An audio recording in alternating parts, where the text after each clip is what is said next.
Lección 2 para jueves 6 de julio.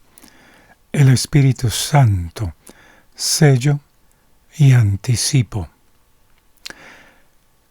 Efesios 1, 13 al 14 dice: En él también vosotros, habiendo oído la palabra de verdad, el evangelio de vuestra salvación, y habiendo creído en él, fuisteis sellados con el Espíritu Santo de la promesa, que es las aras de vuestra herencia hasta la redención de la posesión adquirida para la alabanza de su gloria.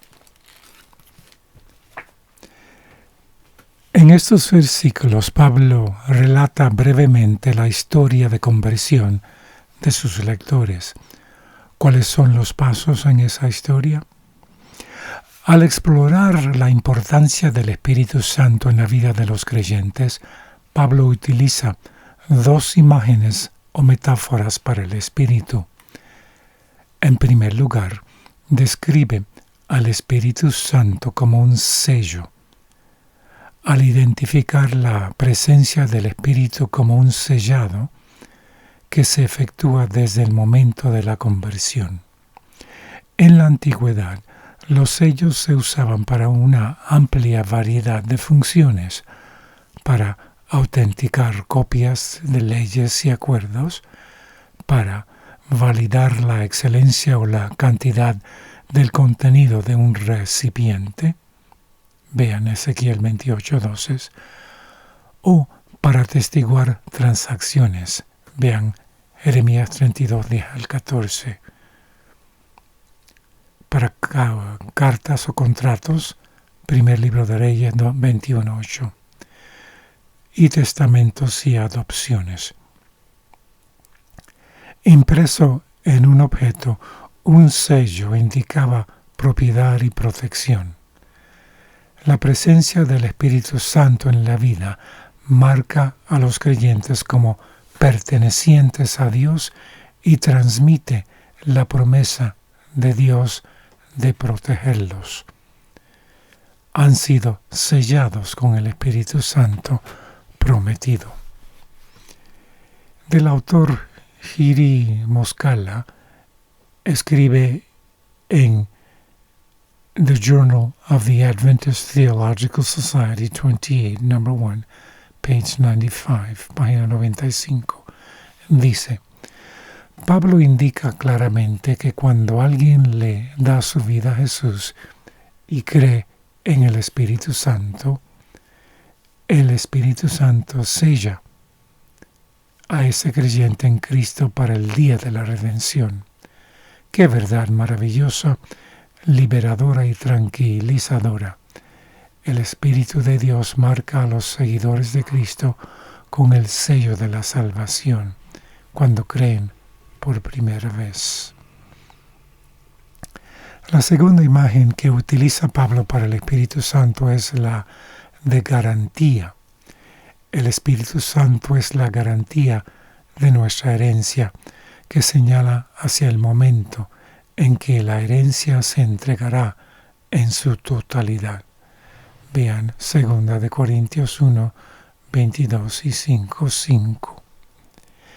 La palabra que se traduce como garantía era un préstamo hebreo que se usaba ampliamente en el griego común o koiné de los tiempos del Nuevo Testamento para indicar una primera cuota, depósito, pago inicial o anticipo, que requiere que el pagador realice pagos adicionales. Y aquí esto se refiere al hecho de que, por así decirlo, cuando aceptamos a Cristo como Salvador personal, Él hace un pago inicial hacia el futuro de nuestra vida eterna. Pero Él sigue haciendo pagos a medida que nosotros cooperemos con Él en el proceso de la preparación para esa vida eterna. Ten en cuenta que los creyentes no hacen este pago inicial, sino que lo reciben de Dios.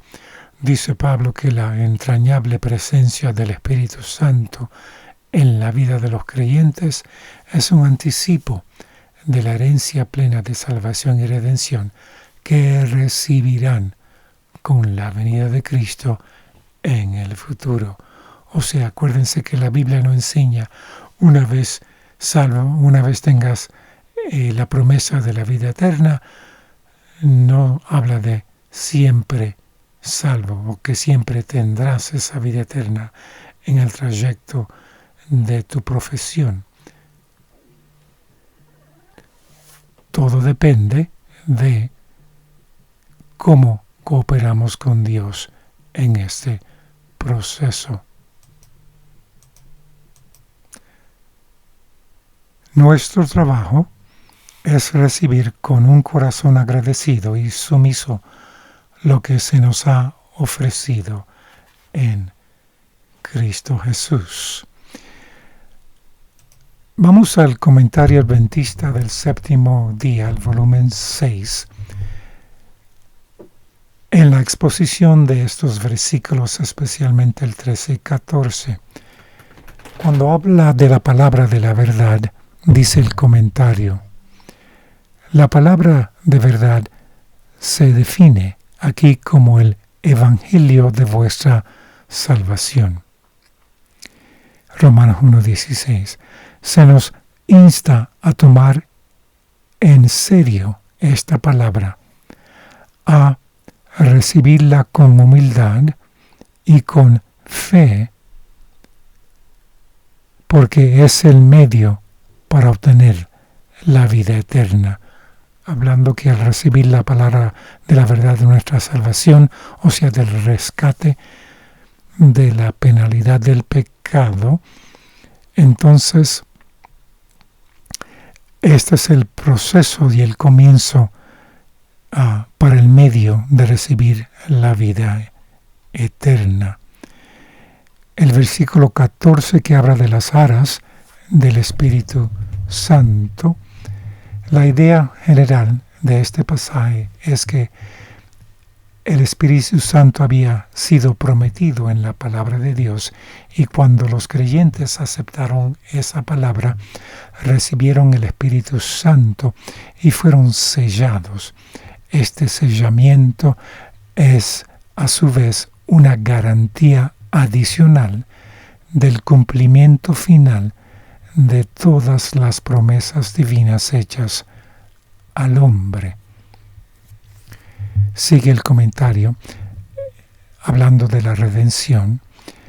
Aquí se presenta la redención como algo futuro, o sea, el don de la vida eterna, aunque el creyente ya ha sido salvado o rescatado de la penalidad del pecado al aceptar a Cristo como su Salvador personal.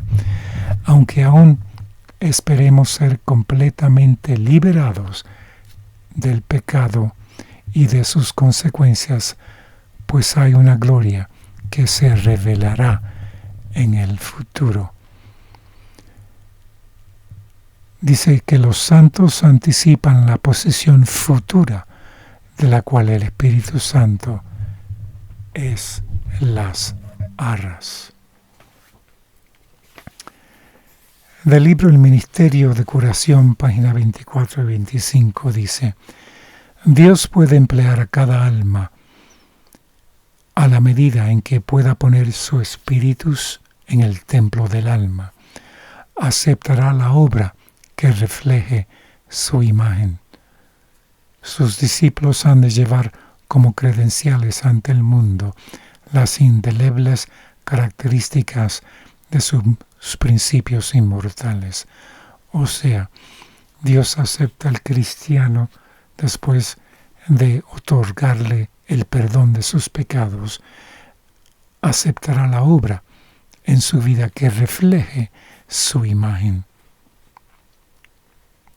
Entonces llevamos como credenciales ante el mundo las indelebles características de sus principios inmortales, o sea, de los 10 mandamientos. Del libro Los Hechos de los Apóstoles, página 43, dice: El Espíritu Santo se da como agente regenerador para hacer efectiva la salvación o rescate de la penalidad del pecado obrada por la muerte de nuestro Redentor. El Espíritu Santo está tratando constantemente de llamar la atención de los hombres a la gran ofrenda hecha en la cruz del Calvario, de exponer al mundo al amor de Dios y abrir al alma arrepentida las cosas preciosas de las Escrituras. Después de convencer de pecado y de presentar ante la mente la norma de justicia, sus 10 mandamientos, el Espíritu Santo quita los efectos de las cosas de esta tierra y llena el alma con un deseo de santidad. Juan 16:13 dice: Él, el Espíritu Santo, os guiará a toda verdad, declaró el Salvador. Si los hombres están dispuestos a ser amoldados, se efectuará la santificación de todo el ser, que viene siendo la preparación o idoneidad para recibir el don gratuito de la vida eterna. El Espíritu tomará las cosas de Dios y las imprimirá en el alma. Mediante su poder, el camino de la vida será hecho tan claro que nadie necesite errar.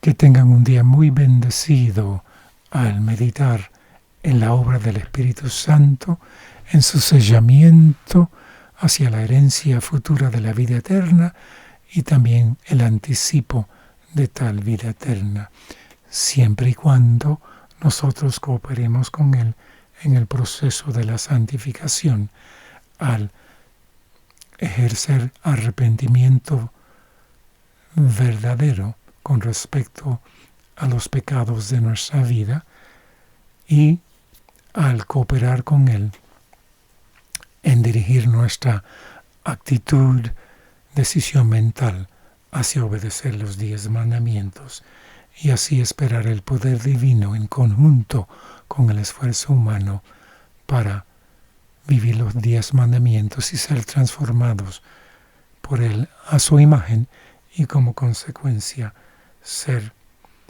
elegibles y idóneos para el don gratuito de la vida eterna. Amén.